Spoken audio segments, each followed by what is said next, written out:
Hello and welcome everyone, wherever you are in the world, to Goldster Inside Story, where we are going to explore the world of London's theatre land, its characters, its shows, its money, its flops and its bonanzas.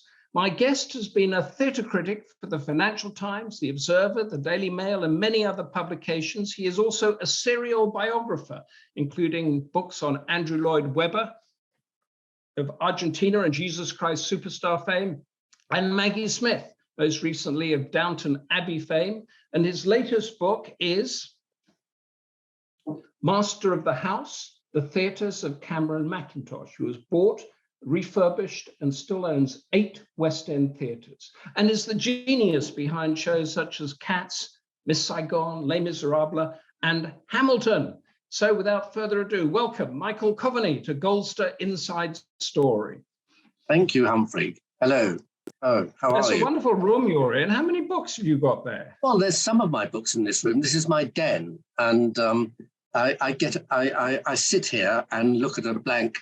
It used to be a blank sheet of paper, but a blank screen, trying to get on with stuff I'm supposed to be writing. But like you, I'm a journalist originally, so or still am, and it's the deadline that forces you to get going.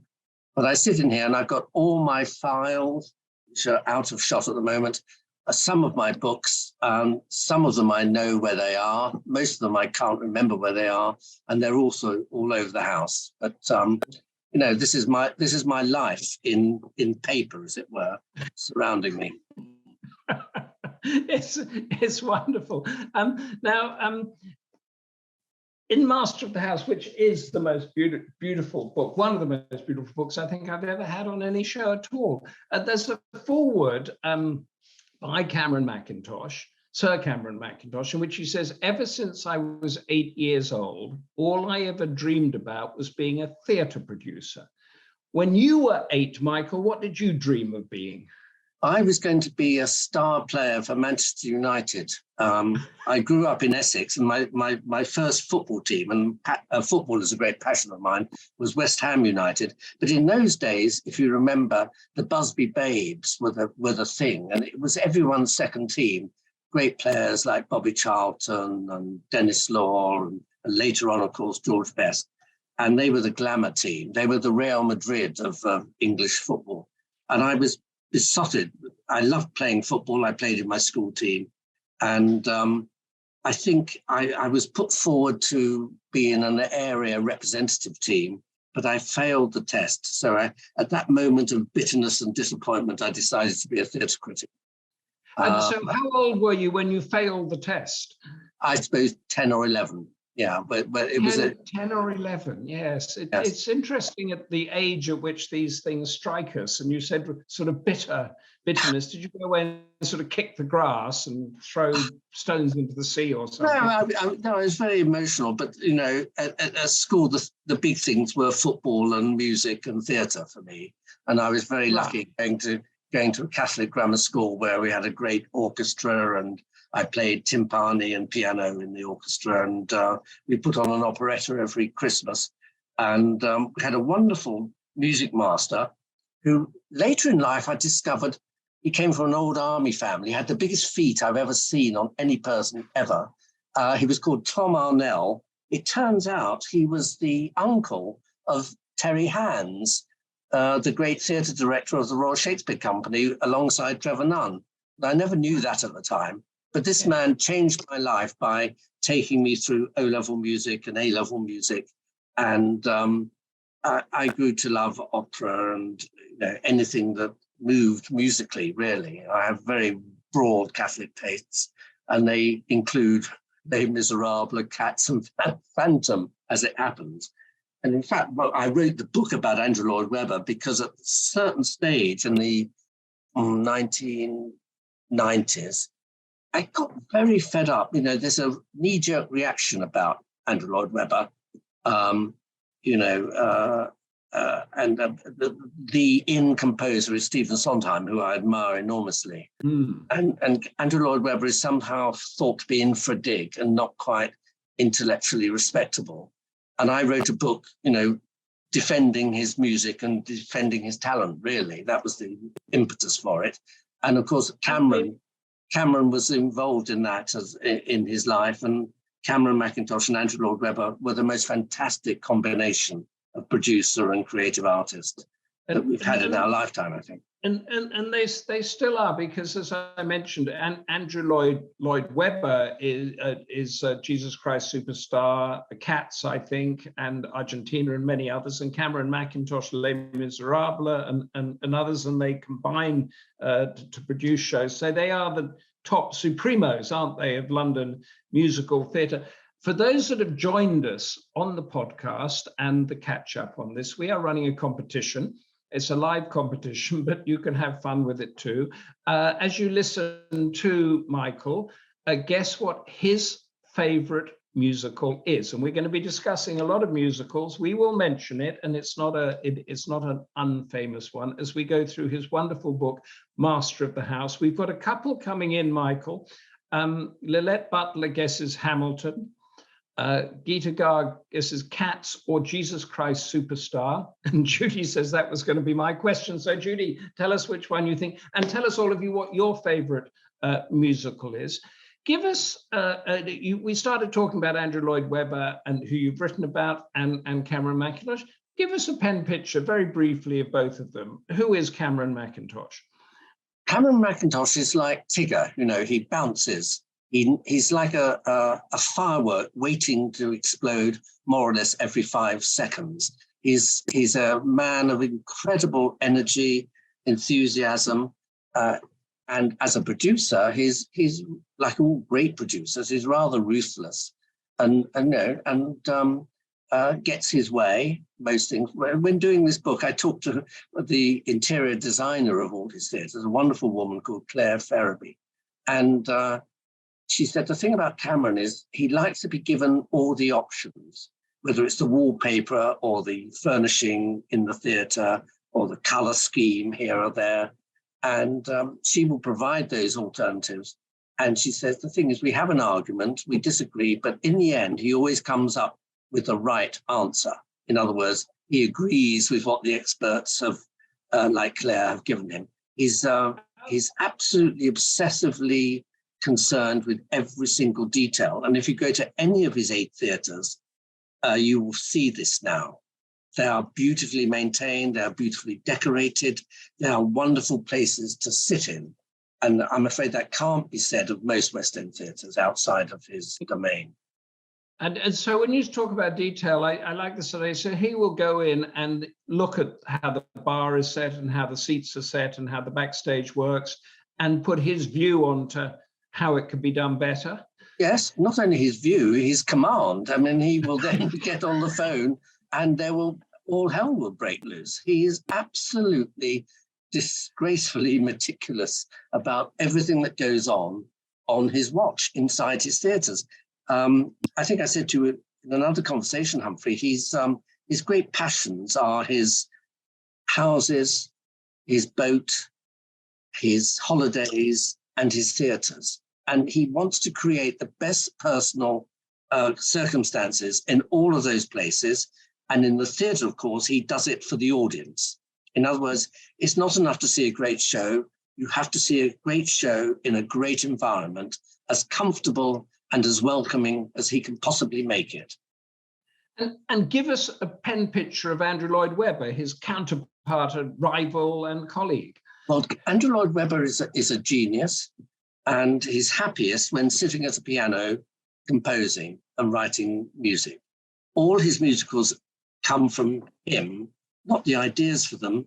The great successes of Joseph and Jesus Christ Superstar, and indeed Evita, were all the ideas in the first place of Tim Rice, his great collaborator on those early shows. But he's basic, and he writes the music, and the lyrics and the book has to fit what he's written. So he's just a fountain of musical invention. And the difference between them is that Cameron is a sort of bricks and mortar guy, and Andrew Lloyd Webber is a composer guy. Yeah, I think their rivalry has led. Andrew bought a theatre long before Cameron. He acquired the Palace Theatre, where Les Miserables ran for 19 years in 1983, for £1.3 million, I think, from Emil Littler, who was the Gate Theatre owner. And he's obsessive, rather like Cameron, with Victorian architecture. And he did up the Palace Theatre magnificently. He rescued it, really. It was a great theatre built by D'Oyly Carte, the impresario who produced Gilbert and Sullivan in the Victorian era. And he's since acquired the Stoll Moss theatres in the 80s and 90s. He's offloaded some of those. He's still got 6 or 7 theatres. His great big project has been the Theatre Royal Drury Lane, which is restored to its Georgian splendour. It's a wonderful theatre. But he hasn't kind of maintained the others as brilliantly as Cameron has maintained his. Yeah, so I mean, this is a wonderful thing, and I want to go back into history now. You go back so well in Master of the House because you begin in 1567. That's 456 years ago. What happened in 1567? I can't remember, John. Humphrey, was it shortly after you were born? I can't. What was 1567? Is that the Globe Theatre?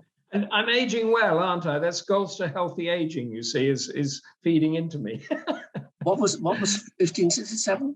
1567 was the first theatre that in was London. in the East in London, which you have in the introduction of the book. Yes. Was that the Shoreditch Theatre or the the Red Lion? Yes. One of the two. It was the Red Lion. Yeah. And it was bought for £20. That's right. To enable travelling troops. This is what you'd call amateur dramatics nowadays, I suppose, to have a home in London. Yes. And then you take us through the various stages there, the Globe and the theatre and everything like that, and the plays that were put on there, and it made me think as I was reading it that they had, say, William Shakespeare and Marlowe in their day. We have Tom Stoppard and David Hare, but not much changes.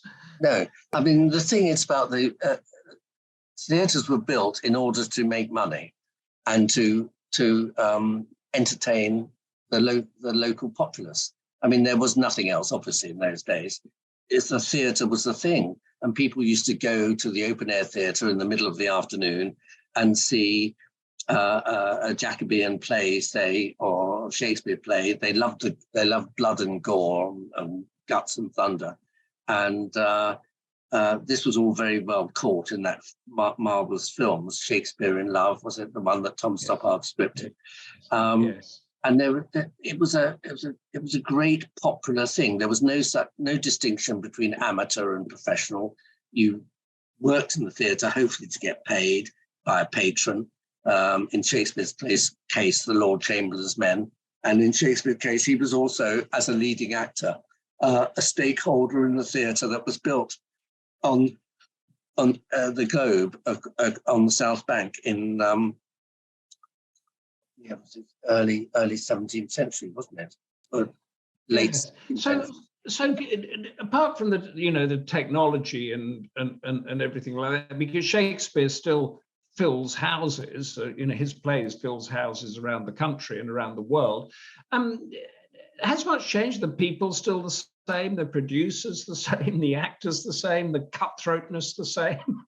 Well, I think when the theatre became sort of like quote unquote respectable in the Victorian age, didn't it? And that was the age of great property speculation and rebuilding and the great roads through London. And Shaftesbury Avenue, for instance, was an area of slum dwelling. All those properties were destroyed and the speculators came in and they built theatres. They built theatres in order to make a profit. So they set up playwrights and vaudeville and music hall often. And then it became, there was, if you were upper middle class or middle class, you'd go through a certain entrance. If you were lower class, you go to the pit or the gallery, and they had separate entrances. Yes, One of the things that Cameron has done is actually obliterate that difference, whether you don't go through a different entrance to go to a gallery or to a cheap seat in the stalls. You all go through the same entrance. It's a kind of one of his actual mantras, that everyone going to the theatre has the same, whatever they've paid, has the same degree of welcome and comfort when they go in. In other words, there's no upstairs, downstairs then. No, not really. If you love sitting in the gallery at the Wyndhams, it's called the Upper Circle now. It may be called something else, but it's as comfortable as sitting downstairs in that theatre. Okay. Whereas if you go to, I remember as a teenager going to the theatres, and for a few bob you could get up into the gods, didn't we call it the gods? And that was really up the top. Yeah. But you could afford to go. 2 or 3 shillings, and you'd queue up and put your stool in the alleyway beside the theatre.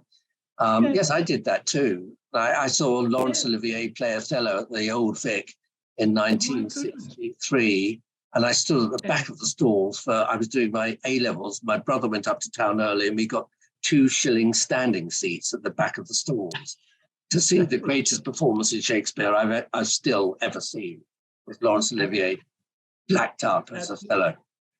That's fascinating. We've got some more answers in to Emma. Hi, Emma. My favorite is The Lion King, which was written, wasn't it, by Andrew Lloyd Webber's co-writer, Tim Rice? He wrote the lyrics for the for the animated movie. And then with Elton John, and then they made it a stage show. And they got Paul Simon to bring in a kind of Savannah washover. It's the most wonderful thing. It opened in 1996 at the restored Lyceum Theatre, which is bingo hall and lying not so fallow for many years, of the home of Henry Irving and Ellen Terry. And it's a magnificent restoration, and the show's been on ever since that time. I remember it's got wonderful animals in it, of course. Puppetry is fantastic, the production by Julianne Taymor. And it starts with all the animals coming down the aisle. And I remember Judi Dench saying after the first night, I'm never going to see I never want to see or be in another musical unless there's an elephant coming down the aisle. And it's still a wonderful show. The only thing I regret about it is because everything's changed economically in the theatre, the seats are far too expensive. And you want every child in Britain to see this show, and basically it costs you an arm and a leg, if not a week's holiday in the Caribbean. There must be a better way of organising cheaper seats for people. Yes, for the Christine, we can actually go through some of the top. Christine says that, and Emma and Christine, tell us what you think Michael's favourite musical is. So Emma's the favourite is The Lion King. Christine's Phantom of the Opera. That's a long-running one, isn't it? Yes, I remember that was opening. I was writing a feature for the Financial Times about it, and Cameron was showing me around the theatre, Her Majesty's, or about to be rechristened, His Majesty's, in the Haymarket. And I said, where will the chandelier fall to the ground? And he said, above row 8, 11 and 12, your seats on the first night. So he condemned me to death by chandelier, but that's the kind of jovial guy he is. And I remember I managed to swing 3 tickets for that first night, and we took our young son to it. And it was one of the great evenings in the West End Theatre, which had been rather deprived of glamour and spectacle at that stage in 1986. And it was a great opening, and the theatre was perfect for it, and it still is. It's Judy says 2 and 6pence at the Gods at Golders Green Hippodrome on a Saturday night was youthful, I suspect. Guys and Dolls, Jane Riccow's favourite, Guys and Dolls. Oh. Yeah, well, there's a lot to be said for that, isn't there? I don't like the new film so much, and I do quite like the first film. Yeah, but I love Guys and Dolls. I love Leonard Bernstein. I also love Candide, which is an imperfect a musical in the end, but it has the most wonderful score.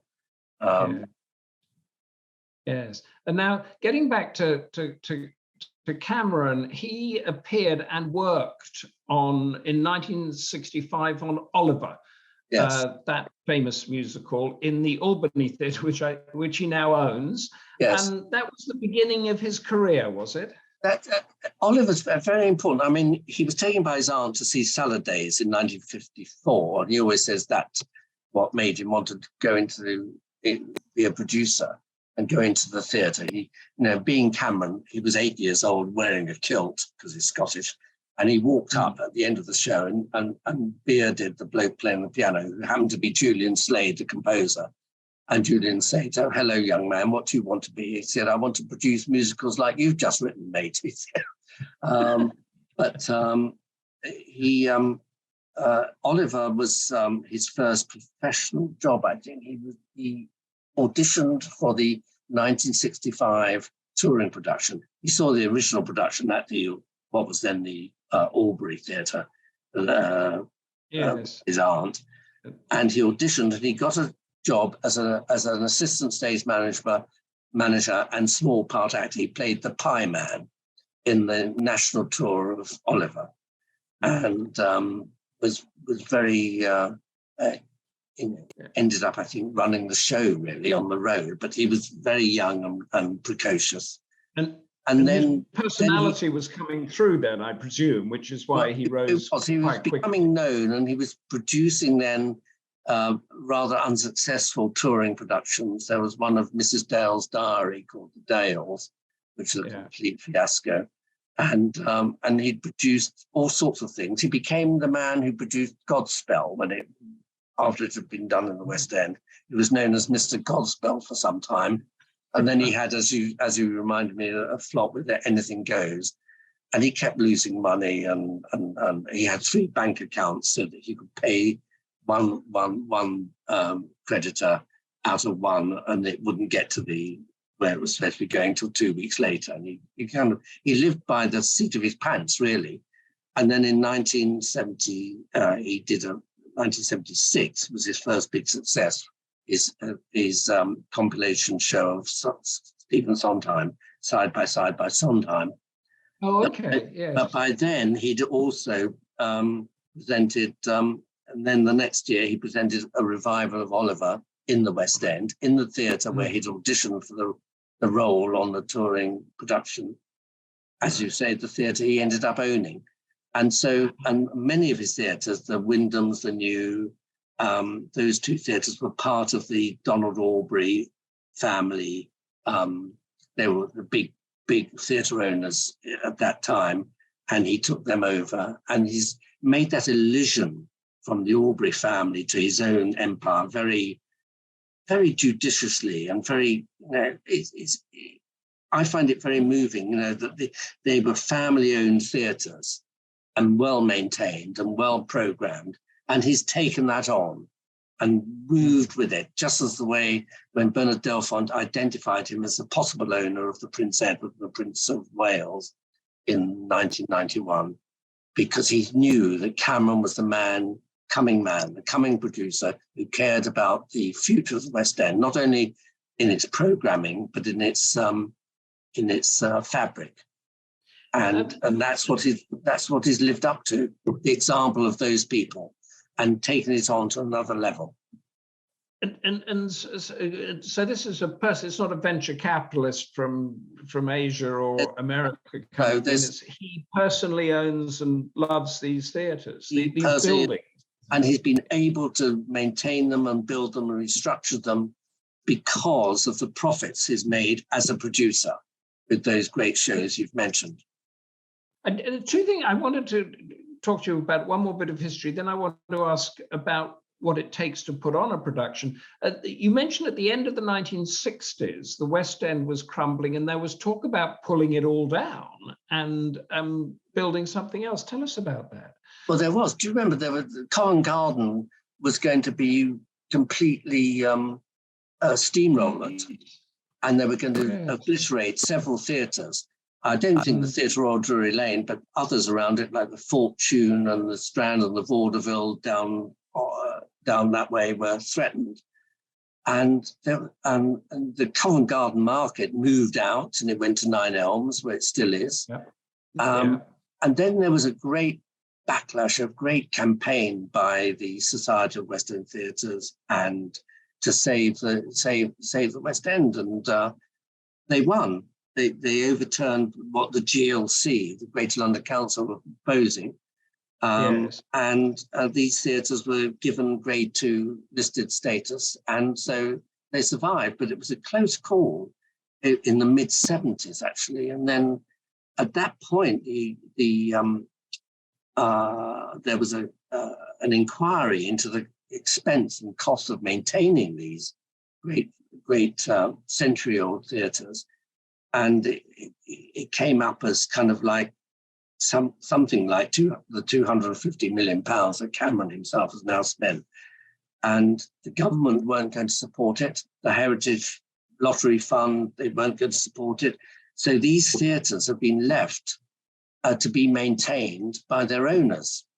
Now they're maintained by the wealth of Cameron Mackintosh and the wealth of Andrew Lloyd Webber and his backers, who are investment banks. I mean, this is fascinating. So there are two people essentially that are keeping London's huge reputation as a theatre capital of the world. Two individuals, their genius and drive, holding it all together. That's true. And there are other very important producers and theatre owners like Nika Burns, but she doesn't have the capital, I don't think, to maintain as she would like the theatres that we're talking about. She has about 6 or 7 of the theatres. And she has an American partner, a big money man called Max Riesenhofer. But, if you go to her theatres, you can see she's doing her best, but they're not, thing. And it was Nicholas Heitner, who used to run the National Theatre, he said the West End is not really fit for purpose. And it's not quite true anymore, because Cameron Mackintosh has led the whole restoration program, basically. And he and Andrew Lloyd Webber, they've worked a miracle, because these theatres. It's incredible when we talk about Britain's soft power, for example, and people coming in to watch us. We're getting some more feedback in. Judy's favorites are Blood Brothers, Les Mis, and Barnum. And her least favorite is Phantom of the Opera. Monique said, my favorite is Starlight Express. That was an Andrew Lloyd Webber musical, wasn't it? That was sort of Cats Mark II, and it was a sensational production in the Apollo Victoria, which was completely gutted and redesigned by the brilliant designer John Napier, who'd done Les Miserables with Trevor Nunn at the Royal Shakespeare Company and for Cameron. I love Starlight Express. I remember. Were they on roller skates there? I seem to remember. They were, and there was a lot of injuries. It was a very difficult show to maintain, I think.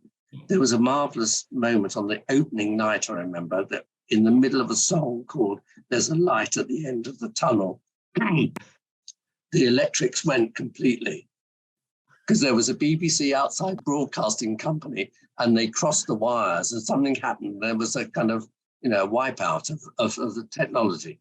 Anyway, it was a great show, and it caught that whole mood of body popping and street dancing and theatre that was going on at that time, and the Michael Jackson thing. And that's right, yes. Brilliantly choreographed. Yeah. Monique, who's her guess of your favorite, Michael, is Phantom of the Opera. Judy's guess of your favorite is West Side Story, and she says the original Cats was fantastic. I just want to, we're talking about these big West Side Story, Phantom, Oklahoma, I think, Les Mis, Lion King, we've Cats, we've talked. Give us the thought process of somebody of Cameron, because all of these things, which one do you make into the musical? How do you put it together? How do you invest in it? Well, he was, as you say, he was completely bowled over by Oliver, the Lionel Bart musical. I think the other important musical in his life was My Fair Lady, which he did the first Arts Council sponsored national tour of that. And in the 70s, people had forgotten big musicals in the regions, and they did a wonderful thing, and he took charge of that. But I think, and that's why he's so quick when he picked up on Hamilton, because that is the most extraordinary musical of recent times, and the biggest hit. And and it's rap music, isn't it? Basically, Hamilton. It's rap music and rap, and then it becomes a little more sentimental as it goes on, and becomes more like a musical. Lin-Manuel Miranda is a brilliant musical theatre composer, but he also, interestingly, rather like, and we haven't mentioned Sondheim, of course.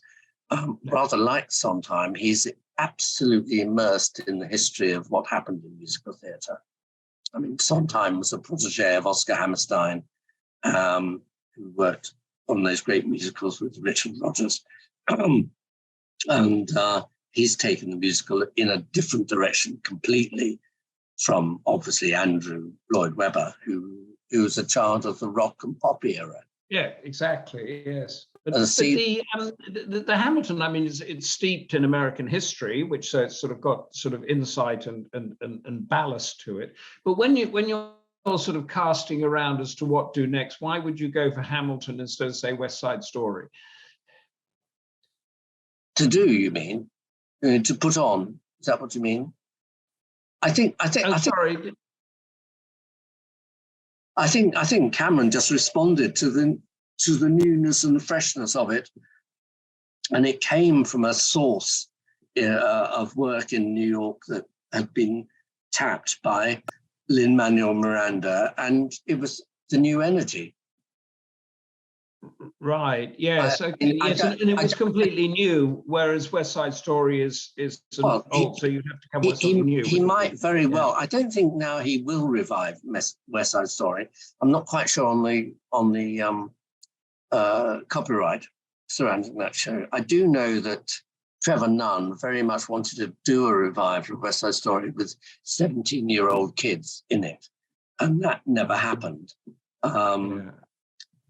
It's still a bit up in the air, the future of that great musical, I think, and it's still Jerome Robbins' estate, and they're very keen on preserving the mythology of that production, of the original production. But there will come a time when it will be completely rediscovered.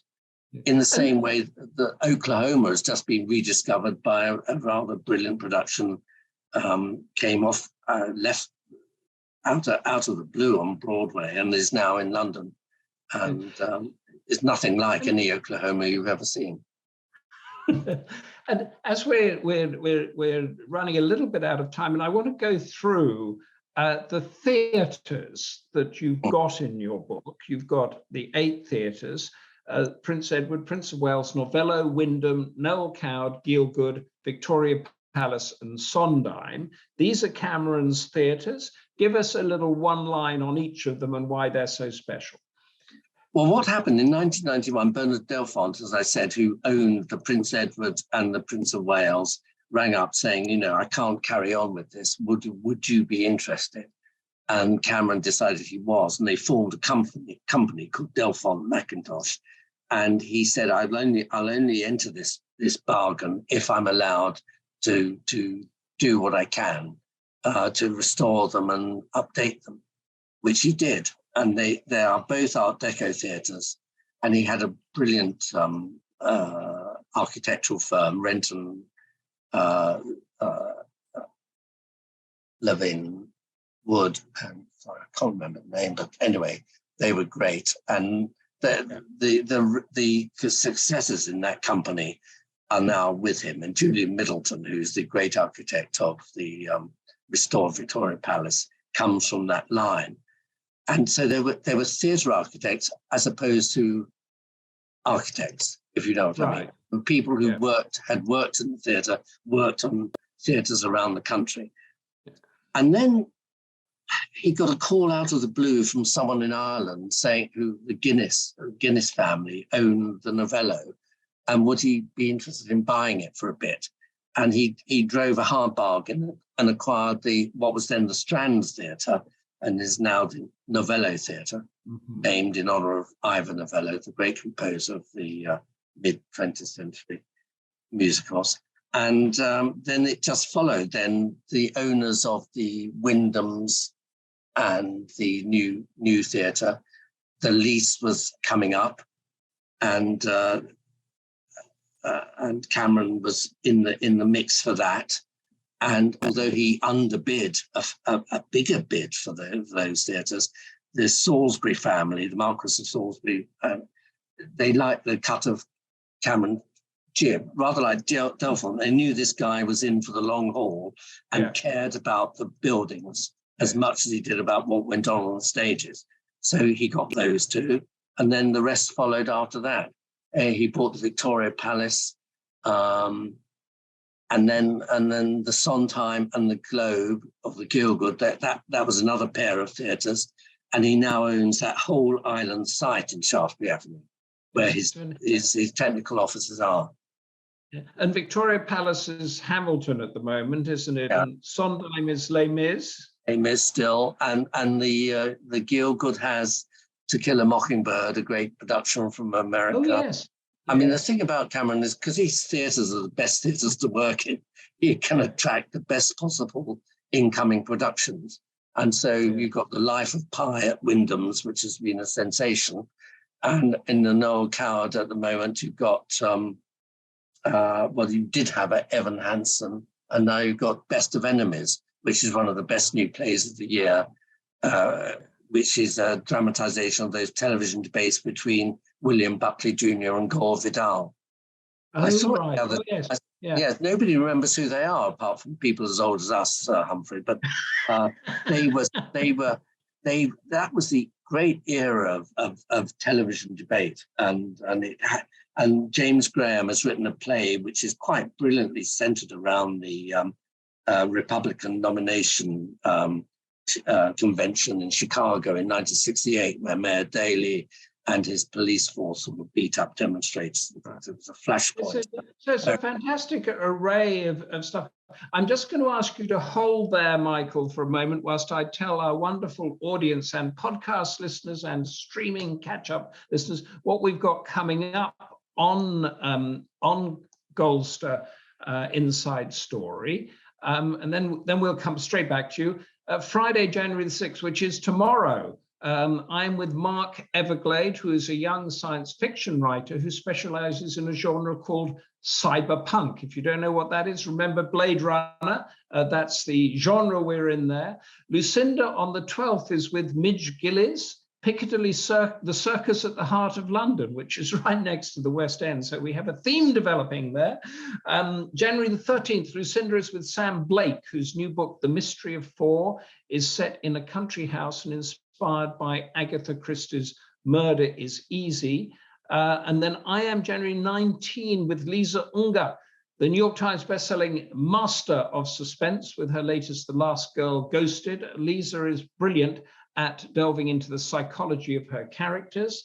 And then January the 20th, I'm with Greg Hurwitz, New York Times bestselling author of the Orphan X series, who is a hero on a personal mission to help those with nowhere else to run. And this is a Goldster author-to-author show, different title because it's at a different time, 8 p.m. And that's because Greg is in movie land in Los Angeles. So that's why we're having him different, so he can tell us about the movie business, as Michael is telling us about the theatre business. Before we sign off with our podcast listeners, Michael, Goldster's about keeping stimulated, active, interacting, and all that sort of stuff after you get 50 or our age, as we've alluded to here.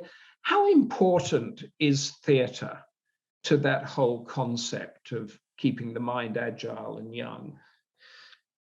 Well, do you know what I think the whole thing about the aging process is you have to keep yourself engaged and active. I mean, in lockdown, I used to be a runner in my middle-aged years. I cut my knees gave up, as Melvin Bragg said to me. It's always the knees are the first to go, because he and Michael Palin used to be regular runners on the heath at the top of my road. They're now both dedicated walkers, as I've become. And theatre is something that, you know, if you give yourself a task, the thing about going out to the theatre is quite different from sitting at home watching a Netflix, which I much enjoy. But it's the whole effort, it's the whole pilgrimage, it's the whole thing of going out, giving yourself a task of going to the theatre and seeing something hopefully you're going to enjoy. And I think it's a life-enhancing experience. And every child, I mean, I've never known a child, and I've got grandchildren, who don't go to the theatre and are completely transported. And it doesn't have to be a Sondheim musical, obviously not in their case yet, but it will be the pantomime at the Hackney Empire, which we've just been to, or it will be Mamma Mia, which they're all into. And these productions, these experiences give you such energizing joy. And that is an essential ingredient, I think, in one's life. I remember Harold Pinter saying he was very lucky, he thought, because he knew very many depressed people. But he said, I get complete pleasure just from walking down my street. And I think if you have the gift of being able to enjoy what's on your doorstep, let alone what's in the theatre, you are a lucky person and your life is better. That is a brilliant note to finish on. So I'm going to say that's it. Thank you for listening to our Goldster Inside Story podcast audience and live streaming and catch-up audience. Just Google Goldster, that's with an ER after the stir, and podcasts. An array of conversations like this will unfold in front of you, from the wonderful bestseller Adele Parks to the formidable Russian democracy politician Leonid Volkov, who lays out a blueprint for his in modern and free Russia. Goldster's wide range of stimulation, depth, insight, and fun. Thank you, Michael Coveney, for being such an insightful, fun, and compelling guest, taking us to the heart of Theatreland and the brilliance of Cameron Mackintosh, Sir Cameron Mackintosh. Goldster members, stay right where you are. And for everyone else, until next time, stay involved, stay curious, stay active, stay safe, and of course, stay Goldster.